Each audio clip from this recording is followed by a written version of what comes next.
You're listening to Articulate with your hosts, Kevin Kramer and Sean Gillespie, your go-to guys for art tips, techniques, and general artist ramblings. Presented by drawingandcoloring.com.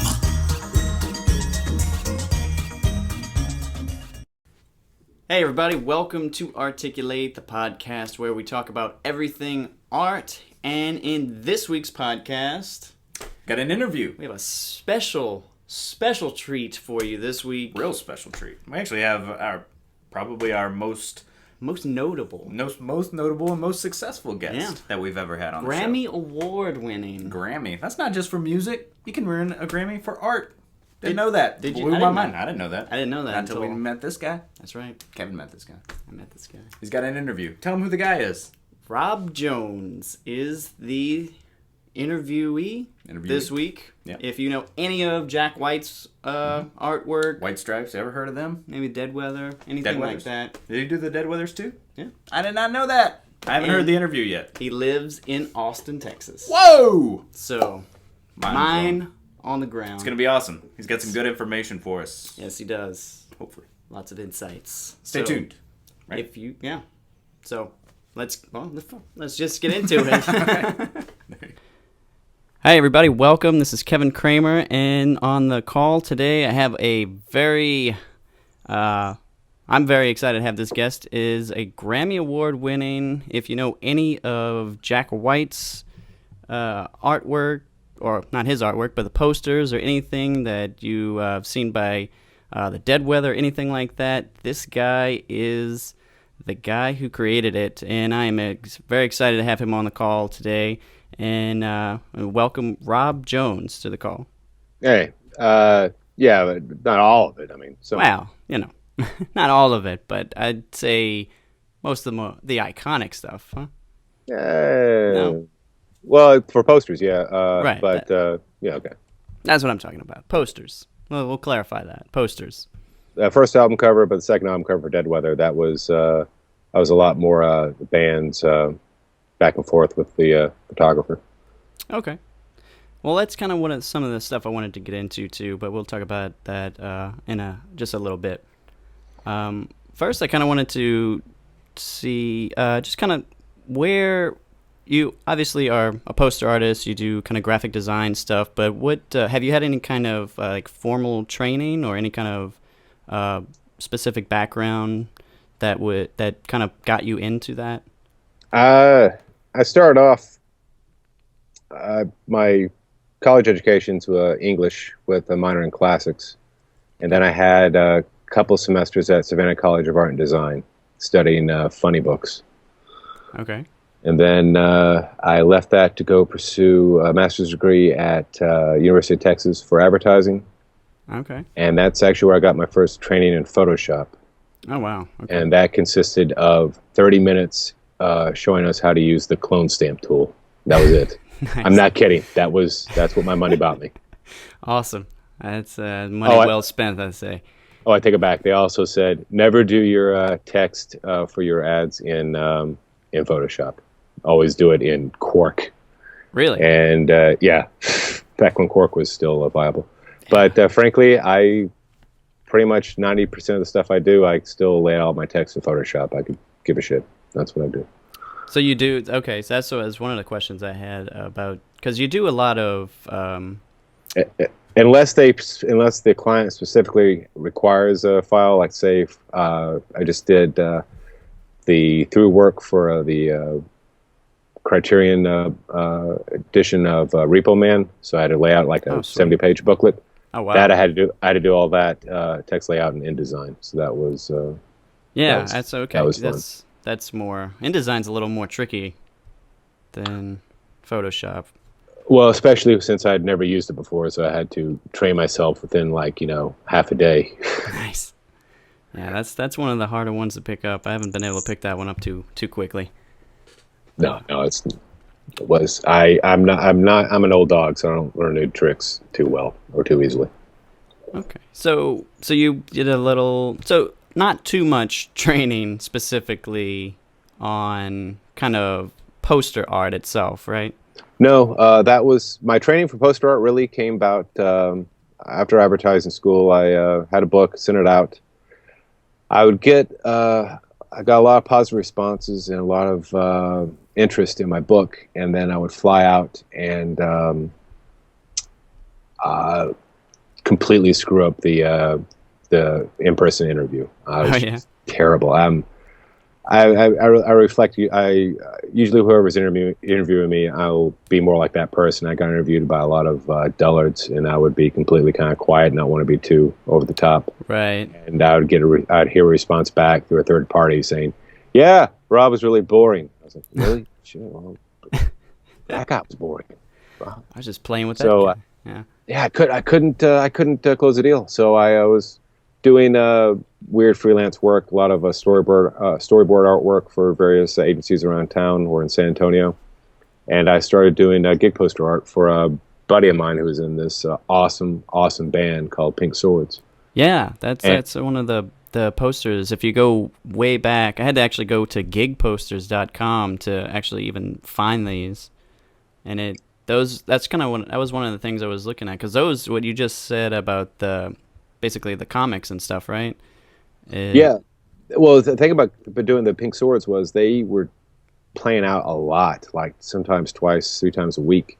And I was making, what you see on gig posters isn't even like a third of what I was doing for them. I was doing, maybe do 11 by 17, then doing small handouts with a totally different design, maybe making giant one-off posters, cutting out shapes from poster board and doing stuff with Sharpies and on top of that. Mm-hmm. And that was basically my gig poster school. I was continually just having to do so much Pink Sword stuff that I was, trying to teach myself and get better and better. A big tool for that really was actually looking at gigposters.com, looking at what other people are doing, especially Cetic Apparatus and Jeff Kleinsmith were the people I was really looking at as far as composition and layout to try to understand how to make my stuff look better, more professional. Right. Also, Jermaine Rogers was someone I was looking at a lot as how to be more personal, injecting themes into the posters that maybe were things that meant more to me than so much to the band, but still related to the band. But obviously, my overriding influence was Frank Kozik. I wanted to be Frank Kozik or Coop so badly, as is evident with my uncanny, horrible imitations of their work from those early days. But I was doing basically, it's like doing 100 posters before you even do your first silkscreen. So I was kind of like my school. And I got to meet a lot of local poster artists and become friends with them and chat back and forth about design and layout and learn from them as well. People like Jeff Pivito and Mark Bedini. Okay. So those earlier posters, they weren't really silk screens at all? They were just... Oh, that was 11 by 17s. Yeah, I used to go to Kinkos. Oh, wow. The band, and we would make friends with whoever's running the graveyard shift. There's this one awesome guy named Rich who hated Kinkos so much. Have you ever seen that Dave Chappelle sketch? Oh, yeah. That shit ain't... Pop copy? Yeah, that ain't a joke. That's a documentary, man. There's a joke in that sketch. I literally heard the exact same thing happen between Rich and a customer, at the midnight hour. This woman's like, "I've been ringing the bell for 5 minutes." He's like, "Oh, I'm sorry, I was back there taking a shit." He really said that to a customer. And it was like she was like Mrs. Drysdale or something. She's like, "Oh my, I can't." But wow. I'd make friends with Rich, and we were like, "Hey, dude, tell us when the machines have been serviced so we get the best possible color copies possible." And then we would just make stacks of color copies, and we'd give him a Lord of the Rings toy. He was like a big Tolkien freak. Weird. And he'd be like, "All right, so you got 100 copies. That will be $5. There you go." Nice. And we'd just get a deal that way. Yeah, that's a hell of a deal. So when did you kind of... I didn't get a silk screening until way later. And I first one I think I did was for an event, some DJ event, so some Andy Warhol party. Oh, okay. Which I also entered too. I got third place for the Andy Warhol lookalike contest. Nice. I won a Campbell's tomato soup bag with a broken zipper. But they had a budget for silkscreening. They're like, "Can you get these silkscreen?" I went, "Of course." And I was like, "Well, how the hell do I do this?" And I got hooked up with Billy Bishop at Obsolete Inc., and he showed me how to break something down to get it screen print ready. That was my first silkscreen poster. And after that, I started doing more because I was like, wow, this is great. I can actually do this for real now. Right.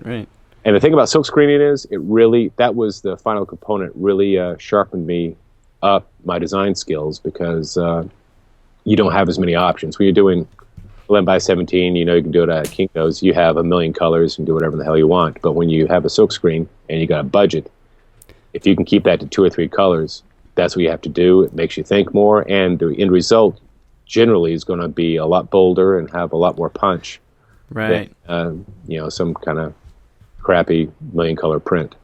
Yeah. That's so you would kind of just break them down in Photoshop, or would you still? Because I know if you look back at the Pink Swords drawings and things like that, they're more cartoony than a lot of the later work. Is there some kind of transition there in the style, or like when did you kind of make that shift, or do you still do more of those kind of cartoony things? And I don't see them anywhere.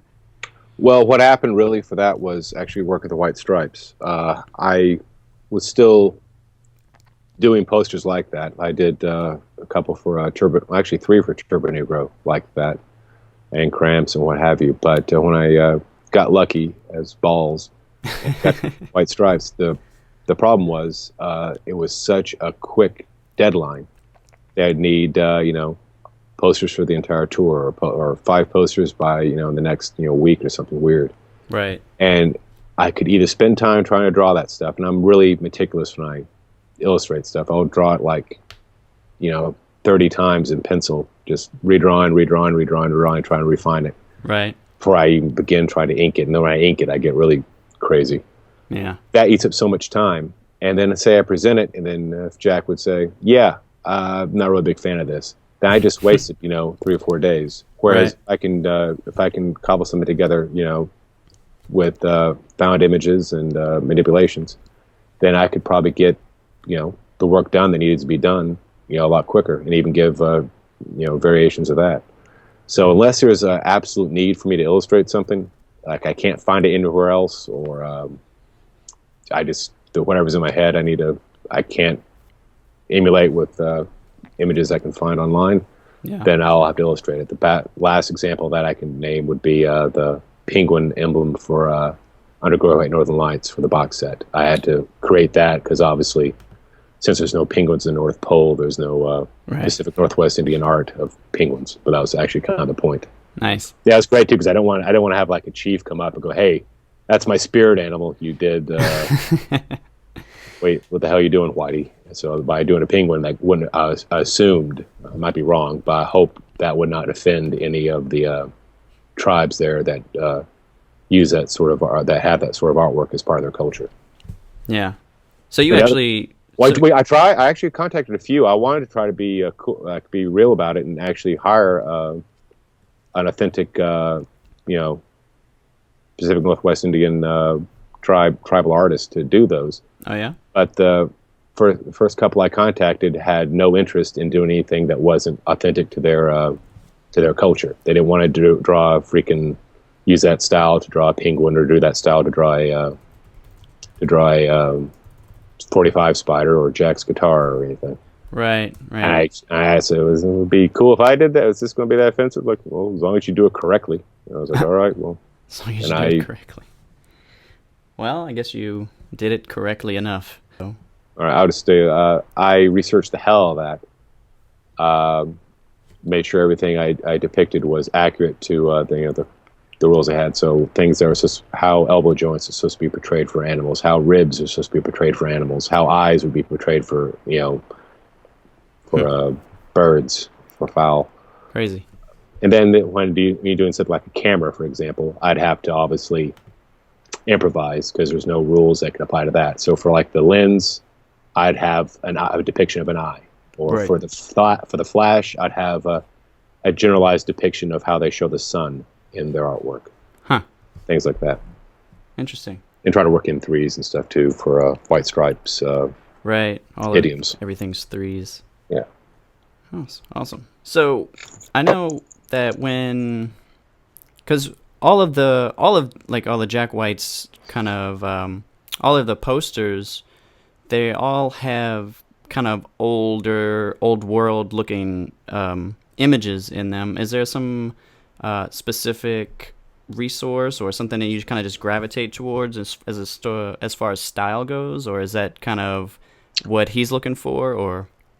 Generally, I gravitate towards that because it is generally copyright free. Ah, gotcha. So that makes is, that a little easier. That is the big secret there. Yeah. Nice. Okay. Yeah, If I it's- guess that makes a lot more sense now. Chances are, if it's newer, you're like, oh, I wonder why you use that. Then it's probably some government photograph that, because it's government owned, then it's resulting to be copyright free, Okay. like astronaut photos or whatnot. Right. Yeah. So you've gotten into the screen printing and stuff like that. Do you actually have like a home studio where you make all of these, or do you have these kind of like an outside studio that somebody else kind of puts them together once you put them? I don't screen print anything. It's always use and outsource it to a printer. I've used probably 4 or 5 in my life before finding Steve at DNL. Okay. DNL Screen Printing in Seattle, Washington. Steve is, he's great at color matching. I don't even send him Pantones. I just send him a JPEG, and Oh, wow. make it look like this. Huh. And you're like, well, how about the color variances between your screen and his screen? It's not going to be that. It's not different enough that I'm going to be that picky about it. Right. Like when you look at an image online of, let's say, a Star Wars poster, Okay. like that one of the brothers did of Luke holding the lightsaber above his head. Mm-hmm. It's not going to look green on one screen and then orange. It's going to look pretty much like the poster. It's going to be Right. pretty close. So as long as it's close enough, it's. I'm not that picky. Because if I did get that picky, then I'd start tearing the rest of my hair out. Yeah. And the other advantage is, if I did it myself, I would, any small mistake, any registration mistake, any kind of thing like that, I would just continually see and never forgive myself for, and just feel terrible for the rest of my life. If someone else does it, it's minor enough that I can be like, it's fine, don't worry about it. It looks Right. good. A little more leeway. I try to be easygoing about it. I don't want, because as long as the main message is there and it looks good, as long as it looks good to me, I'm happy. And Steve, like I said, is a super professional printer. His registration is top notch, especially with how intricate some of my stuff can get. Yeah, that's another question I had. Is all of these images that you create for the Raconteurs, the Dead Weather, all of them, they have those images in them, but they're all just they're really tightly, they're seamless. They're really actually really seamlessly put together. And do you just do all of that in Photoshop, or is that just? Yeah, if it's an engravings collage like I do for Raconteurs mostly. Mm-hmm. I go through all the books and all the collections of engravings I have, and I try to make sure things match up as far as line widths. Make sure everything is sized correctly, so you don't have one thing that's just super enlarged and doesn't feel like it's in the same engraving as the other. The end result is I want to make it feel like it's an actual original engraving. What you see is something I maybe found in a book somewhere. Right. Right. And then when I lay it over top, here's a big Photoshop tip for engraving collagists. I will zoom in and I'll go wherever there's one engraving crosses over another engraving. I'll go with 1 pixel tool or 4 pixel brush, and just knock off the sharp edges on either side of every place where an engraving space happens. So that's like a lot of engraving spaces. Okay. But by just that softening of that little edge helps everything meld in a little bit more. But it's super meticulous. I mean, it takes longer to trap these out and to finalize them than it does actually compiling and creating the image themselves. Right. Yeah, because I'm looking at the White Stripes poster that you did for the Masonic Temple in Detroit, and I think I actually went to that show. The one where they had the building just all in. Yeah, that's a different kettle of fish. That one was what I did was there was Jack's a big fan of Fritz Lang and especially the film Metropolis, and I saw a lot of correlations between the film Metropolis and Detroit itself. Okay. And I took a very famous poster by Boris Belinsky, made at the time for Metropolis. Actually, originally it was a magazine cover for Cinémoire, or Cinémiroir, I can't remember the name of it. It was some French magazine that tried to promote German films in France. Huh. I took that. He basically made a collage of photographs of buildings. He made this giant, weird, huge building thing. Mm-hmm. And I tried to emulate that as closely as possible using only Detroit buildings from postcards. Okay. And that just took me over like 170 hours because I might have something set up, but then I would go online or talk to people who collected Detroit postcards and find a building that might suit that particular shape or that particular lightness and darkness of that area better than what I presently had and switch it out. Huh. And I just kept going back and forth till finally I was perfectly happy with how it went. Interesting. And I tried also to arrange it by levels. So I try to have poorer buildings like casinos and flea trap motels and stuff at the bottom. I try to have more civic government kind of buildings in the middle, like post offices and the county seat, that kind of stuff, schools. And then I try to have the richer buildings like the big skyscrapers, the banks, and that kind of the dime building, that kind of things at the top. The Masonic Temple itself actually is at the very top. Yeah, I was thinking that. Because I actually have a copy of the that Emerald City poster that you did for the Under Great Northern Lights tour, and that one is almost kind of in that same style. It's got the same kind of buildings and. Yeah, I was trying to build I was trying to emulate without being too. Without trying to copy it totally directly, I was trying to emulate the Taj Mahal. I was trying to emulate a mausoleum. Right. Yeah. A monument to death, to remembrance, and ironically, it became more germane to the White Stripes since not too long after that, they broke up. Yeah. No, that's definitely. They ceased to be. It's kind of like Jack and Meg walking to the end of the White Stripes almost now in retrospect. I didn't mean that at the time, but now it really comes across that way. The other thing was I was trying to incorporate elements from every territory and province into the building itself. Okay. So ones I couldn't quite do well with the building, I might do with a small statue in one of the alcoves in the front of a figure that's important to that particular province or territory. The only one I failed to do was Iqaluit. I don't know how to pronounce it. I don't know. The one that's way north. I incorporated them by having the star from their flag, which is in an unusual position on the flag. I put that in the sky, actually. Okay. So that was my nod to Iqaluit. Interesting. Yeah, that's that was some of the intricacy of all of these. It seems like it's super at a high level. I didn't know if you were just screen printing or how you even were creating the images up front, but yeah, that's that was that. Well, you gotta remember though, I'll spend half the time on those that take a lot of time, that eat up require a lot of work and a lot of process to put together.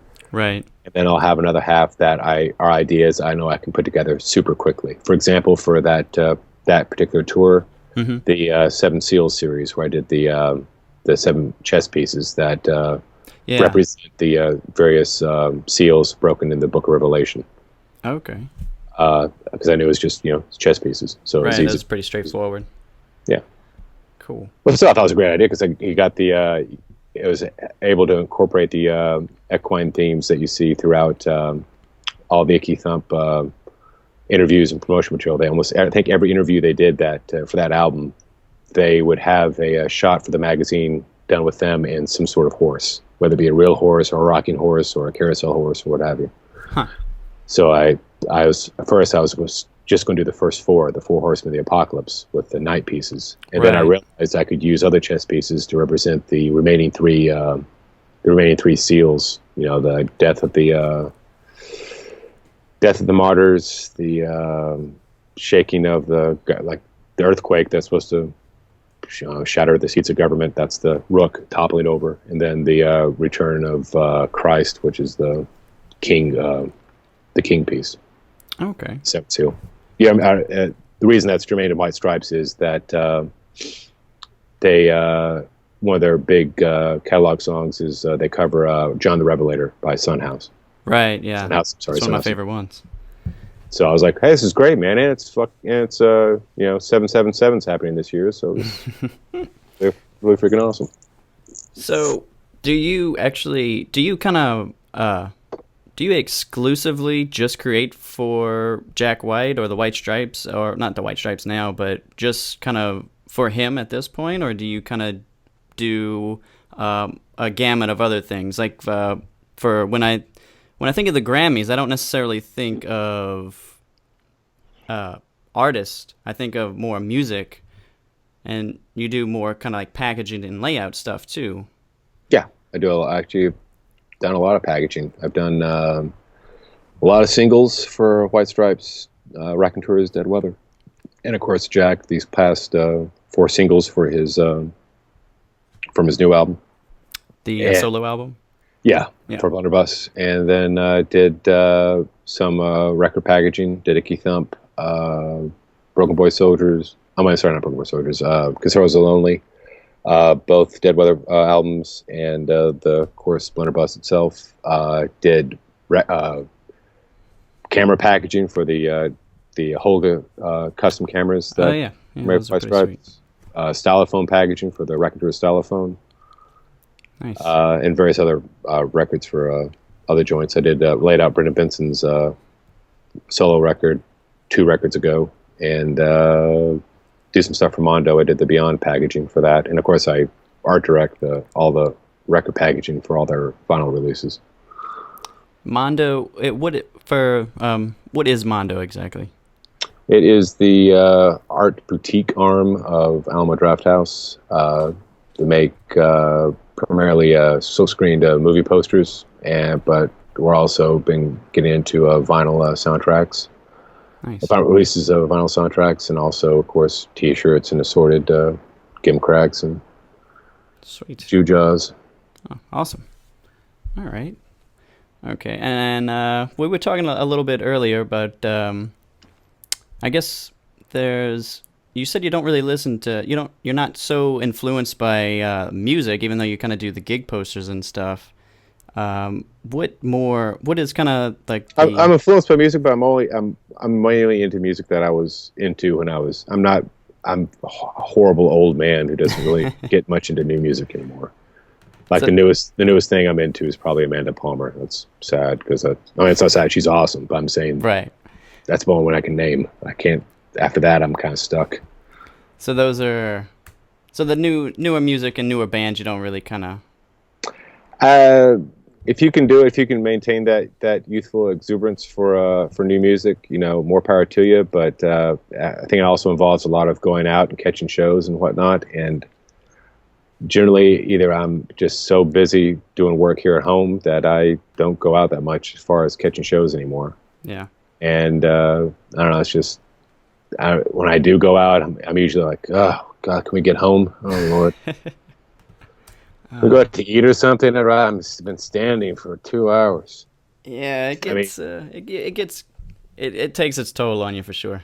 Oh Lord, if I went to final show for a last Dresden Doll tour here in Austin, and that thing was like 3 hours. Oh wow. And man, at the end, me and my buddy Olivier were like in the back sitting down, going, "Okay, good God, I mean, it's got to be something that I'm like, that super pumps me up. Like, say, if it's a Danzig show, I can be up front and, beat the crap out of anybody, give me kidney punches from behind. But I was telling you earlier, the Mars Volta shows, you need to check those out. you know what? I actually will, because I'm buddies with a lot of people who are huge Mars Volta fans, and the manager of the tour manager for Jack actually was the Mars Volta tour manager too. So oh wow, cool. He yaps about them a lot as well. Yeah, I mean, if you don't like them, if you can't really get into them on just by listening to them on like a CD or something, if you go see them in person, they'll knock your hair back. It's got to be something pretty incredible. I mean, I'm one of those sad guys. I got to know the words, or I'm not that much into it. It's got to be some incredible crap. I remember last time I was really blown away by something completely having heard them before was seeing the Tulip Boys open up for the Damned.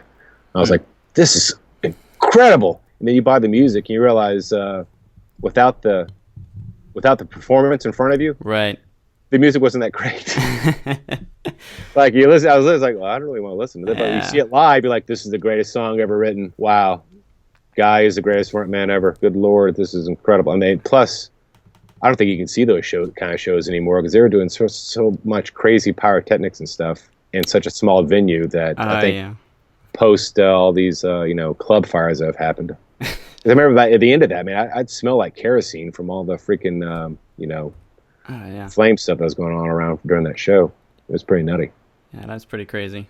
Well, I can't say so much for the Mars Volta. Don't really do that, but they do get pretty wild, and they definitely put on a show.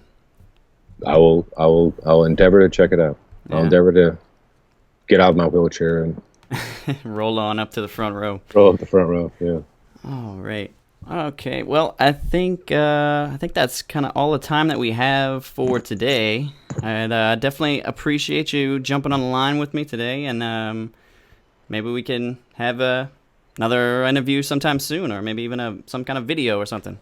Yeah, sure. Awesome. All right. All right. Thank you very much for having me, and I will wrap at you later. All right. Thank you. All right, man. Cheers. Bye.